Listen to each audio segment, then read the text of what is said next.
आज मैं आप सब लोगों के साथ में स्टार्ट करने जा रहा हूँ सेल्स बजट। तो देखो, सेल्स बजट का अपने मॉड्यूल में केवल एक क्वेश्चन दे रखा है, ठीक है।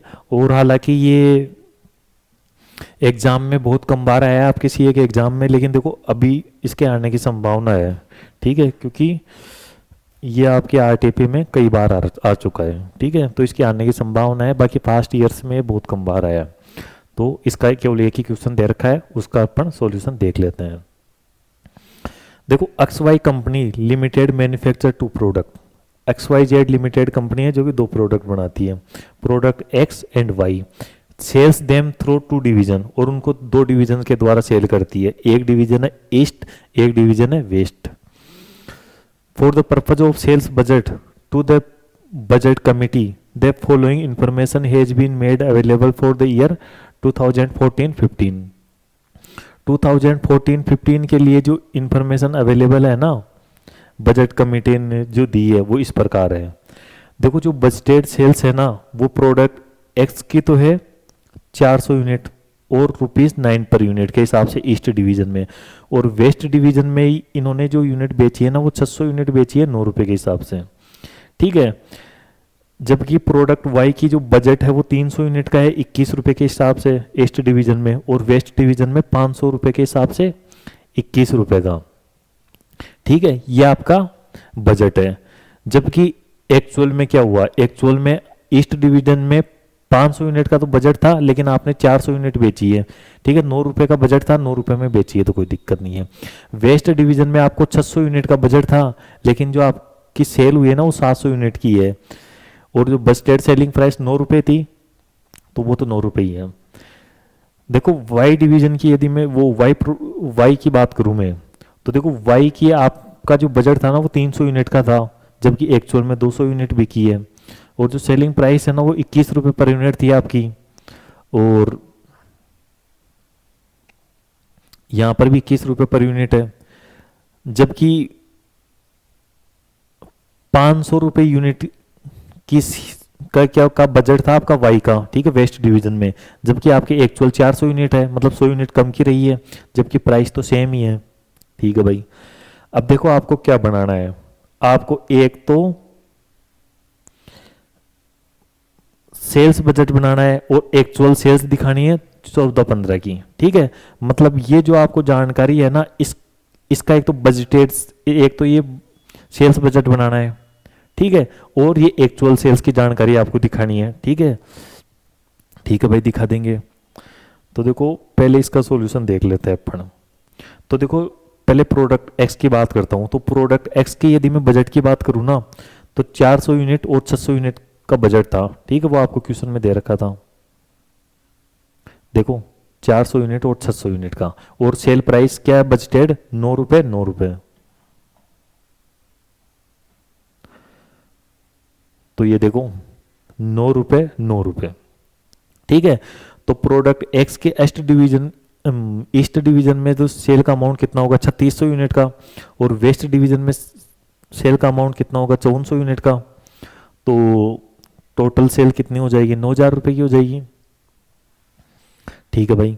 अगर प्रोडक्ट वाई की बात करो, तो प्रोडक्ट वाई का जो अपना पिछले साल का बजट था ना, वो था 300 यूनिट तो ईस्ट डिवीजन में, ठीक है, ईस्ट डिवीजन में, और वेस्ट डिवीजन में 500 यूनिट, और सेल प्राइस आपकी ₹21 थी, ठीक है। ये अपन ने ऊपर देख लिया था। तो जो आपकी सेल होगी वो 6300 यूनिट की हो जाएगी, और 10,500 यूनिट की हो जाएगी, टोटल 10,800 की हो जाएगी। और अपन टोटल बात करें तो टोटल ईस्ट डिवीजन में अपनी ₹9900 की सेल हो जाएगी, वेस्ट डिवीजन में दोनों प्रोडक्ट की मिलाकर 19,500 यूनिट की सेल हो जाएगी, और टोटल अगर टोटल सेल की बात करें तो ₹25,800 की हो जाएगी, ठीक है भाई। ये तो अपन ने पिछले साल का बजट बना लिया। तो अपन से क्वेश्चन ने पिछले साल का बजट पूछा था, तो वो अपन ने बना लिया। एक अपन को क्वेश्चन ने पूछा है कि पिछले साल की आपको एक्चुअल, पिछले साल का आपको एक्चुअल भी बनाना है। तो भाई पिछले साल की एक्चुअल की बात करूं, तो देखो प्रोडक्ट एक्स के 400 यूनिट का आपने बजट बनाया था, ठीक है, लेकिन देखो बी की आपकी 500 यूनिट थी, ठीक है, और वेस्ट डिवीजन में आपको ने 600 यूनिट का बजट बनाया था, लेकिन बी की आपकी 700 यूनिट थी। तो आपने 1000 यूनिट का बजट बनाया था, और टोटल आपकी यूनिट बिकी थी 1200। जबकि भाई साहब जो बजटेड प्राइस है ना वो आपकी 9 रुपये थी, तो यहाँ पर भी एक्चुअल भी 9 रुपये थी। तो एक्चुअल सेल जो ईस्ट डिवीजन की है ना वो तो हो जाएगी 4500 रुपये की, और वेस्ट डिवीजन की जो एक्चुअल सेल हो जाएगी वो हो जाएगी आपकी 6300 रुपये की। तो जो टोटल सेल हो जाएगी ना प्रोडक्ट एक्स की वो 10,800 रुपये की रहेगी। देखो जो बजटेड सेल्स थी वो आपकी 9,000 की थी, जबकि एक्चुअल सेल्स आपकी 10,800 की है। देखो ये सारी जानकारी मेरे को क्वेश्चन ने ऊपर दे रखी थी, ठीक है, उसी के हिसाब से मैं ये बजट बना रहा हूँ, ठीक, और बजट और एक्चुअल बना रहा हूँ, ठीक है। प्रोडक्ट वाई की बजटेड सेल्स 300 यूनिट की थी, जबकि एक्चुअल सेल्स 200 यूनिट की है। बजटेड सेल्स 500 यूनिट की थी, एक्चुअल सेल्स 400 यूनिट की है। बजटेड सेल्स प्राइस 21 रुपए है, तो यहाँ पर भी 21 रुपए है, ठीक है। तो एक्चुअल सेल्स 4200 रुपए की हो जाएगी और 8400 रुपए की हो जाएगी, और टोटल एक्चुअल सेल्स 12,600 की हो जाएगी। देखो भाई प्रोडक्ट वाई की जो बजटेड सेल्स है ना वो है 16,800 की, जबकि एक्चुअल सेल्स 12,600 की है, ठीक है। मतलब एक्चुअल सेल्स बजटेड सेल्स से कम हुई है, लेकिन यहाँ देखोगे तो देखो यहाँ पर ज़्यादा हुई है, यहाँ पर तो प्लस हुआ है और यहाँ पर माइनस हुआ है। यदि मैं टोटल बात करूं तो ईस्ट डिवीजन की दोनों प्रोडक्ट के मिलाकर टोटल सेल्स से था 8700 रुपये की थी, जबकि बजट 9900 रुपये का था। वेस्ट डिवीजन की बात करूं तो टोटल 14,700 के एक्चुअल सेल्स हुई है, ठीक है, जबकि बजट था आपका 15,900। और मैं ओवरऑल टोटल सेल की बात करूं तो ओवरऑल टोटल सेल्स आपकी 23,400 रुपये की हुई है, जबकि ओवरऑल जो आपका बजट था ना वो था 25,800 रुपये का। तो देखो ओवरऑल सेल्स है ना वो आपकी पिछले साल बजट से कम हुई है। तो देखो एक तो ये क्वेश्चन ने अपन को ये मांगा था कि आपका 14-15 का जो बजट था वो आप हमको बताओ डिटेल में, और जो आपकी एक्चुअल सेल्स हुई है वो आप मेरे को डिटेल हमको पूरी डिटेल में बताओ। तो मैंने डिवीजन वाइज, प्रोडक्ट वाइज और टोटल वाइज, टोटल, ठीक है, मैंने बजट और एक्चुअल दोनों निकाल के बता दी। ठीक है भाई, ठीक है, ये आपने बता दी। अब नेक्स्ट क्या पूछ रहा है आपसे? नेक्स्ट अब मैं बाकी क्वेश्चन को पढ़ता हूं, ठीक है। नेक्स्ट आपको ये पूछ रहा है you are required to prepare sales budget for the year 15-16 after incorporating above estimated, ठीक है। मतलब नेक्स्ट ईयर का आपको बजट बनाना है, ठीक है, कुछ एस्टिमेटेड चेंज करके। अब भाई वो क्या एस्टिमेटेड चेंज किया है वो चेंज करके अपन नेक्स्ट ईयर का बजट बना देंगे, ठीक है भाई। तो इसको देखते हैं अपन। Educate market study reveals that the product X is popular but underpriced। भाई जब अपन ने मार्केट की स्टडी की है ना तो वहां से अपन को पता चला कि जो प्रोडक्ट एक्स है ना वो तो बहुत ज्यादा पॉपुलर है, ठीक है, और उसकी जो प्राइस है ना वो अपन ने कम कर रखी है, ठीक है। मतलब वो इतना ज्यादा पॉपुलर है कि अगर अपन उसकी प्राइस बढ़ा भी देना तब भी उस पर कोई ज्यादा फर्क नहीं पड़ेगा, मतलब अपन ने उसकी प्राइस अंडर कर रखी है। It is expected that the price if price of product X is increased by ₹1, ठीक है, it will find a ready market।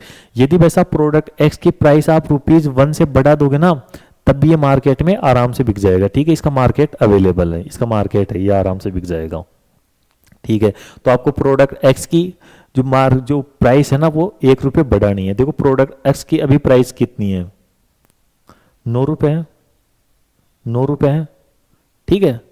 तो आपको अगले साल क्या करनी है, 10 रुपए करनी है, ठीक है, क्वेश्चन ये बोलना चाह रहा है, ठीक है भाई। 10 रुपए प्रोडक्ट एक्स की जो सेल प्राइस है ना वो अपन अगले साल 10 रुपए कर देंगे बढ़ाकर। ऑन द अदर हैंड इसके अलावा वाई इज ओवर प्राइस, और जो वाई की जो सेलिंग प्राइस है ना वो अपन ने ज्यादा कर रखी है। If the price of Y is reduce by ₹1 it will have more demand in the market. यदि प्रोडक्ट वाई की अपन सेलिंग प्राइस ₹1 कम कर देंगे ना तो इसकी मार्केट में डिमांड बढ़ जाएगी। देखो अभी जो प्रोडक्ट वाई की सेल प्राइस है ना वो है ₹21, ठीक है। तो अगर आप इसकी ₹1 कम कर दोगे मतलब आपको 20 रुपए रखनी है दोनों डिवीजन की। अगर आप ऐसा करोगे तो इसकी मार्केट में डिमांड बढ़ जाएगी। तो देखो भाई प्रोडक्ट एक्स की सेलिंग प्राइस तो आपको रखनी है ₹10, ठीक है, क्वेश्चन बोल रहा है, और प्रोडक्ट वाई की सेलिंग प्राइस रखनी है आपको ₹20। प्रोडक्ट एक्स जो 9 रुपए था उसमें ₹1 अपन ने बढ़ा दिया, प्रोडक्ट वाई जो कि 21 रुपए था उसमें अपन ने ₹1 कम कर दिया, ठीक है भाई। The company management has agreed for the aforesaid price change. ठीक है, और जो कंपनी का मैनेजमेंट है उन्होंने जो अपने प्राइस चेंज की उस पर एग्री हो गया। On the basis of this price change, और यह आपने जो प्राइस चेंज किया ना उसके आधार पर रिपोर्ट सेल्समैन, जो सेल्समैन ने रिपोर्ट दी है, following estimated have been prepared by the divisional manager. ठीक है भाई, percentage increase in the sales over the budgeted sales. अब ये क्या हुआ, जो आपने सेल प्राइस का चेंज किया ना उससे क्या हुआ, जो प्रोडक्ट एक्स की है ना ईस्ट डिवीजन में तो सेल 10% से बढ़ जाएगी और वेस्ट डिवीजन में सेल 5% से बढ़ जाएगी।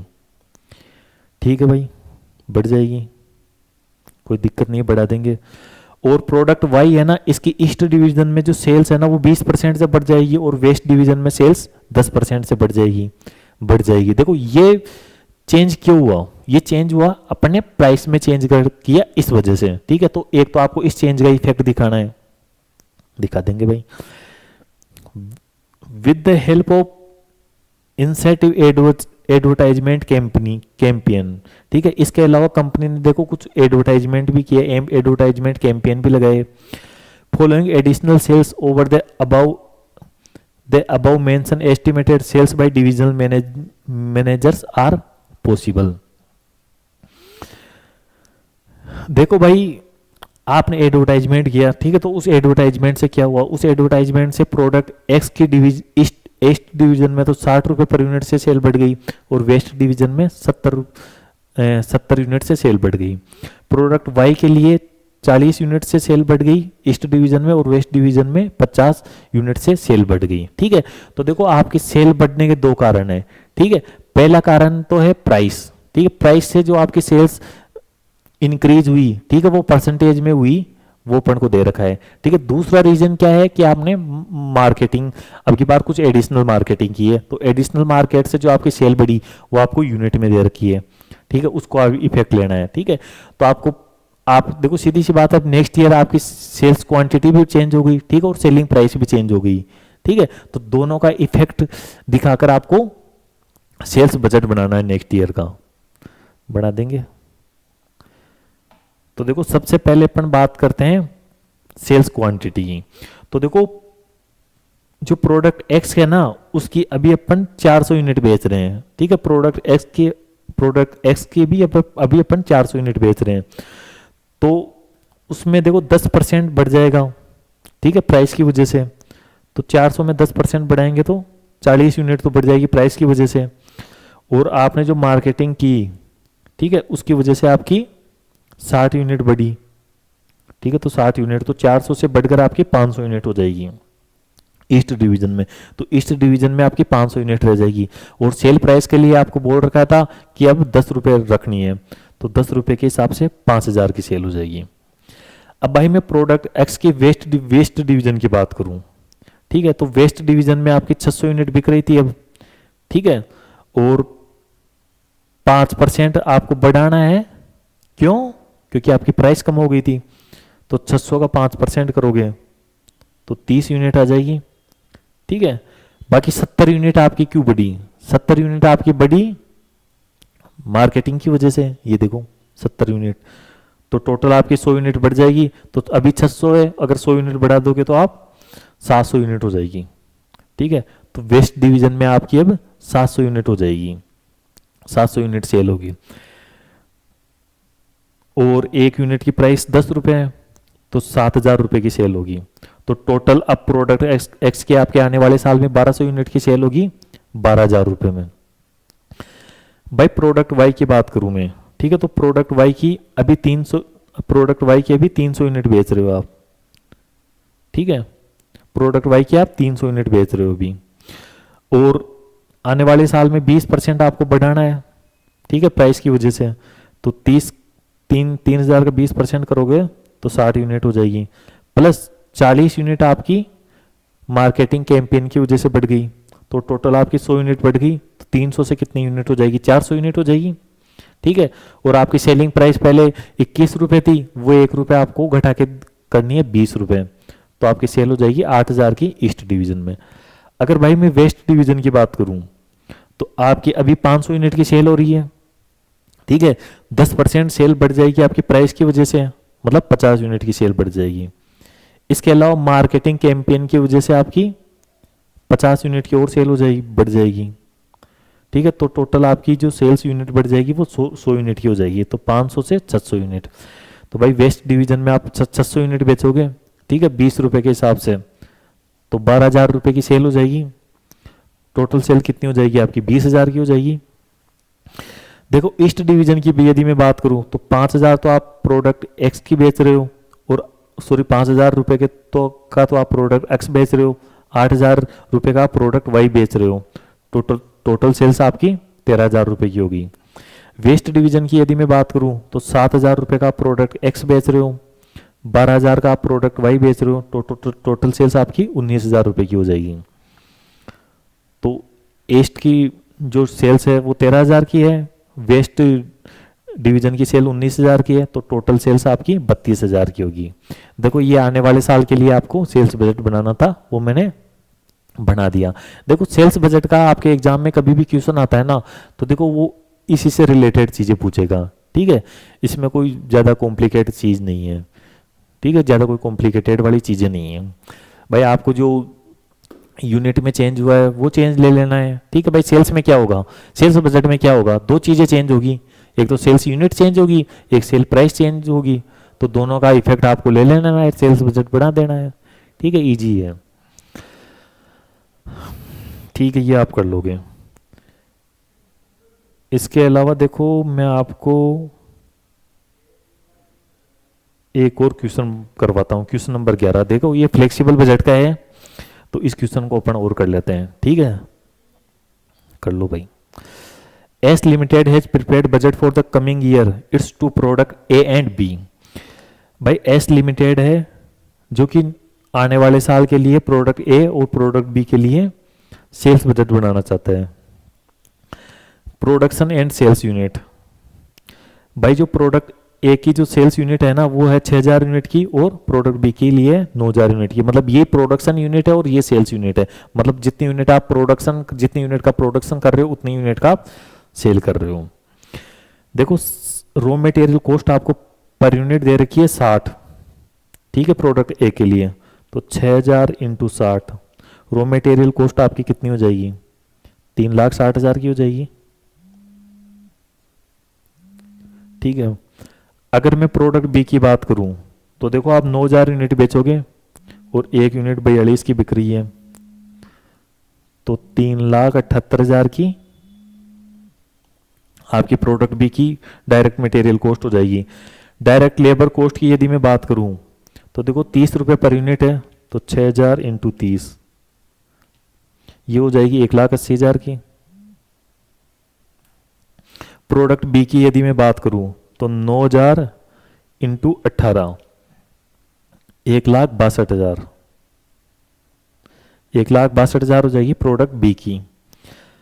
अब भाई वेरिएबल ओवरहेड की यदि मैं बात करूं तो 12 रुपए पर यूनिट है, तो 6,000 यूनिट के लिए कितने की हो जाएगी? 72,000 की, ठीक है। प्रोडक्ट बी के लिए यदि मैं बात करूं तो 9,000 इंटू 6, 54,000, ठीक है। फिक्स्ड ओवरहेड पर यूनिट की यदि मैं बात करूं तो देखा 8 रुपए पर यूनिट है, तो 8 से की 48,000 रुपए का हो जाएगा, और प्रोडक्ट बी के लिए 9 चौक 36,000 का। ये देखो अपनी टोटल कॉस्ट आ गई। अब यदि अपन सेल वैल्यू की बात करें तो देखो 6,000 यूनिट की सेल है 120 रुपए के हिसाब से, तो 6,000 इंटू 120, 7,20,000 की सेल हो जाएगी प्रोडक्ट ए की। प्रोडक्ट बी की एक यूनिट 78 की बिकती है, तो भाई साहब 9,000 यूनिट कितने की बिकेगी? 7,02,000 की, ठीक है, 7,02,000 की बिकेगी प्रोडक्ट बी की, ठीक है भाई। तो देखो you are required to prepare flexible budget for both the product, आपको दोनों प्रोडक्ट के लिए फ्लेक्सिबल बजट बनाना है बिफोर मार्केटिंग एफर्ट, ठीक है। ये अपन ने बजट बनाया बिफोर मार्केटिंग एफर्ट। तो देखो इसका सॉल्यूशन देखोगे ना आप, तो देखो यहाँ पर देखो 7,20,000, 7,02,000 की सेल आ गई, डायरेक्ट रॉ मटेरियल कॉस्ट आ गई, ठीक है, डायरेक्ट लेबर कॉस्ट आ गई, ये पर यूनिट रेट टोटल में दे रखा है आपको। वेरिएबल ओवरहेड कॉस्ट ये देखो सब मैंने आपको निकाल के बता दी। फिक्स्ड ओवरहेड कॉस्ट भी मैंने निकाल के बता दी। तो अगर अपन टोटल कॉस्ट का टोटल करेंगे तो 6,60,000 तो प्रोडक्ट ए के लिए हो जाएगी और प्रोडक्ट बी के लिए 6,30,000 की हो जाएगी। तो देखो टोटल सेल्स में से टोटल कॉस्ट यदि आप लेस करोगे ना तो प्रोडक्ट ए का प्रॉफिट आ जाएगा। प्रोडक्ट बी की यदि टोटल कॉस्ट में से सॉरी टोटल सेल्स में से टोटल कॉस्ट लेस करोगे तो प्रोडक्ट बी का प्रॉफिट आ जाएगा। ठीक है, इस तरीके से आपका फ्लेक्सिबल बजट तैयार हो गया। अब भाई अपन को क्वेश्चन आगे क्या बोल रहे हैं, आफ्टर सब मार्केटिंग एफर्ट, मतलब आपने कुछ मार्केटिंग की मतलब ठीक है, आपने कुछ मार्केटिंग एफर्ट लगाए, the sales quantity of product A and B can be increase, ठीक है, by 1500 unit and 500 unit respectively. मतलब आपने मार्केटिंग की ना तो उससे क्या हुआ, आपके जो प्रोडक्ट ए है ना उसकी 1500 यूनिट से सेल बढ़ गई। तो 6000 की जगह 6000 में से यदि मैं 6000 में से 1500 ऐड करूंगा तो मेरे 7500 यूनिट की सेल बढ़ गई प्रोडक्ट ए के लिए। और भाई यदि मैं प्रोडक्ट बी की बात करूं ना तो वहां पर 500 यूनिट से सेल बढ़ गई, मतलब 9000 की जगह 9500 यूनिट की सेल हो गई। ठीक है भाई, बट फॉर दिस पर्पज, और इस उद्देश्य के लिए, the variable and the variable overhead, देखो यहां पर वेरिएबल ओवरहेड लिख रखा है और fix overhead will be increase by 10% and 5% respectively for both the product. भाई जो आपका वेरिएबल ओवरहेड है ना, ठीक है, वो तो 10% से बढ़ गया और फिक्स ओवरहेड 5% से बढ़ गया। इसके कहने का मतलब है कि डायरेक्ट मटेरियल कॉस्ट तो आपकी जितनी अभी है ना उतनी लग रही है, डायरेक्ट लेबर क्या बोलते हैं, डायरेक्ट लेबर कॉस्ट भी अभी जितनी लग रही है ना उतनी लग रही है, उसमें कोई भी चेंज नहीं करना है। जबकि जो वेरिएबल ओवरहेड है ना वो 10% से बढ़ गया। तो भाई साहब अभी 12 है, यदि मैं इसमें 10% ऐड कर दूंगा तो ये 13.2 रुपए पर यूनिट बढ़ गया। ठीक है, और प्रोडक्ट बी की यदि मैं बात करूं तो 6 में यदि मैं 10% ऐड करूंगा तो 6.60 पर यूनिट बढ़ गया। ठीक है, देखो आपको पता है कि जो वेरिएबल खर्चा है ना वो पर यूनिट के हिसाब से लगता है। ठीक है, तो वो मैंने पर यूनिट बढ़ा दी, लेकिन देखो जो फिक्स खर्चा है ना वो पर यूनिट के हिसाब से नहीं लगता, वो टोटल में लगता है। तो देखो फिक्स ओवरहेड में आप पर यूनिट के हिसाब से मत बढ़ा देना। ठीक है, पर यूनिट के हिसाब से बढ़ा दोगे तो वो गलत हो जाएगा, क्योंकि फिक्स खर्चा तो फिक्स लगता है। ठीक है, और वो बढ़ेगा भी तो वो टोटल में बढ़ेगा, पर यूनिट के हिसाब से थोड़ी बढ़ेगा। तो देखो फिक्स्ड ओवरहेड अभी अपना 48,000 का लग रहा है, तो 48,000 में यदि मैं 5% बढ़ा दूंगा तो इसके लिए तो 50,400 हो जाएगा। ठीक है, और यदि मैं प्रोडक्ट बी की बात करूं, ठीक है, तो 36,000 में यदि आप 5% बढ़ाओगे तो ये हो जाएगा 37,800 का, ये हो जाएगा आपका 37,800 का। ठीक है, प्रोडक्ट बी के लिए जो फिक्स ओवरहेड है वो भी आपका आ जाएगा। ठीक है भाई, तो अब आपको क्या बनाना है, आफ्टर मार्केटिंग एफर्ट, जो आपने मार्केटिंग एफर्ट किया उसके बाद में आपका फ्लेक्सिबल बजट किस हिसाब से बनाए वो आपको बना के बताना है।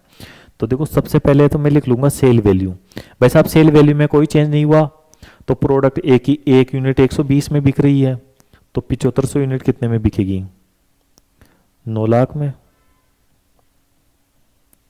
प्रोडक्ट बी की एक यूनिट 78 रुपए की बिक रही है, तो 9,500 यूनिट कितने की बिकेगी, 7,41,000 की। ठीक है, इसमें से मैं लेस कर दूंगा डायरेक्ट मटेरियल। देखो डायरेक्ट मटेरियल में कोई भी चेंज नहीं हुआ, तो एक यूनिट में 60 रुपए का लग रहा है, तो 7500 यूनिट में कितने का लगेगा, 4,50,000 का। अगर मैं प्रोडक्ट बी की बात करूं तो 9500 यूनिट आप बेच रहे हो, ठीक है, प्रोड्यूस कर रहे हो, एक यूनिट में 42 का, तो 3,99,000 का। ठीक है, ये डायरेक्ट मटेरियल हो गया। अब डायरेक्ट मटेरियल के अलावा यदि मैं बात करूं डायरेक्ट लेबर की, ठीक है, तो डायरेक्ट लेबर भी कोई चेंज नहीं हो रहा। ठीक है, तो 1 यूनिट में 30 का लगता है, तो 7500 यूनिट में कितने का लगेगा?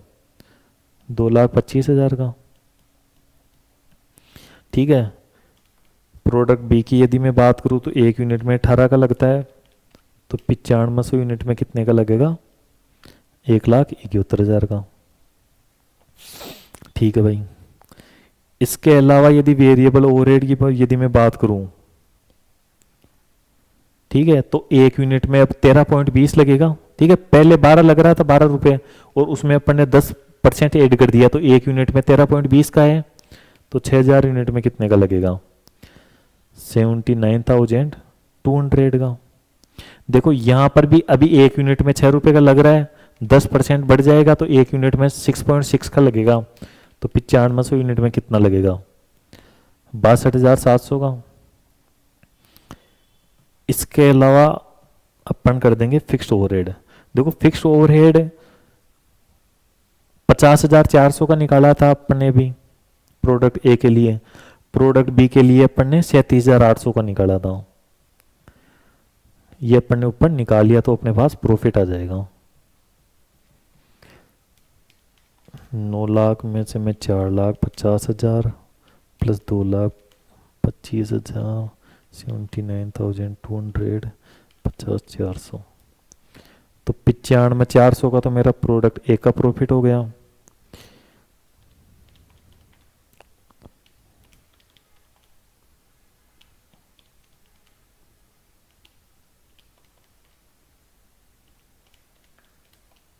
और 65,500 का बी का। 95,400 65,500।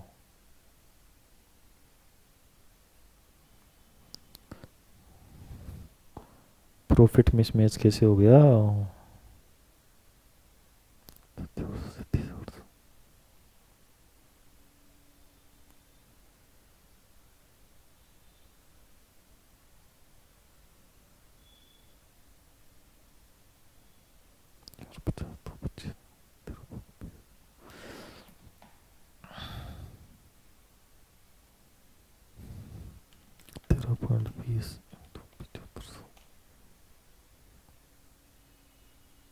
देखो अपन ने वेरिएबल ओवरहेड में थोड़ी गलती कर दी। ठीक है, वेरिएबल ओवरहेड निकालने में अपन ने थोड़ी गलती कर दी। देखो वेरिएबल ओवरहेड 13.2 पर यूनिट है। ठीक है, तो 7500 यूनिट के लिए कितना हो जाएगा? 99,000 का। ठीक है, यहां पर है 6.6। ठीक है, तो 9500 यूनिट के लिए कितना हो जाएगा?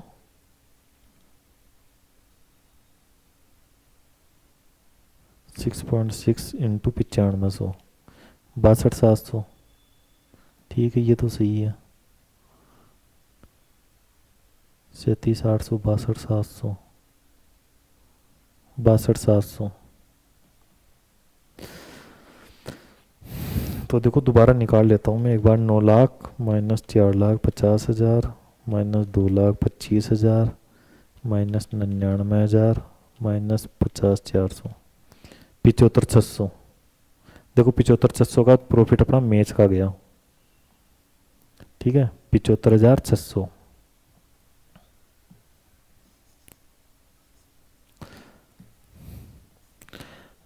अब यदि मैं प्रोडक्ट बी की बात करूँ तो 7,41,000 माइनस 3,99,000 माइनस 1,71,000 माइनस 37,800 7,41,000।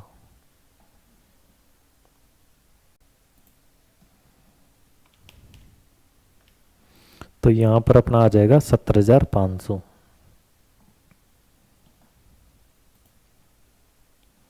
और ये देखो 70,500 मैच भी हो गया। ठीक है, ये 70,500 मैच भी हो गया। देखो यहां पर जो स्टूडेंट गलती करता है ना, उस चीज का आप ध्यान रखना। देखो हमेशा वेरिएबल कॉस्ट है ना, वो आपको पर यूनिट में लेनी है। ठीक है, और वो चेंज भी होगी ना तो वो पर यूनिट के हिसाब से चेंज होगी। और जो फिक्स कॉस्ट है ना, वो आपको हमेशा टोटल में लेनी है, और उसका चेंज भी करना है ना तो आप टोटल में करना, कभी पर यूनिट में चेंज मत कर देना। देखो यहाँ पर आप देखोगे ना तो देखो फिक्स कॉस्ट 8 रुपये पर यूनिट है, ठीक है। तो भाई साहब मैं 8 में से यदि मैं 8 में 5% ऐड कर देता हूँ तो 8.4 इंटू यदि मैं 7500 कर दूंगा तो यहाँ देखो 63,000 आ जाएगी, ठीक है। अगर आप यूनिट में चेंज लेकर करोगे ना तो यहाँ पर 63,000 आ जाएगी। लेकिन देखो ऐसा नहीं लेना है आपको, आपकी फिक्स कॉस्ट अभी 6,000 इंटू 8 48,000 की फिक्स कॉस्ट लग रही है। अगर उसमें मैं 5% ऐड कर दूंगा तो 50,400, ठीक है। टोटल में करना है आपको, ठीक है। अब ऐसा ही यहां पर करना है। देखो स्टूडेंट, ये गलती बहुत सारे स्टूडेंट करते हैं, ठीक है।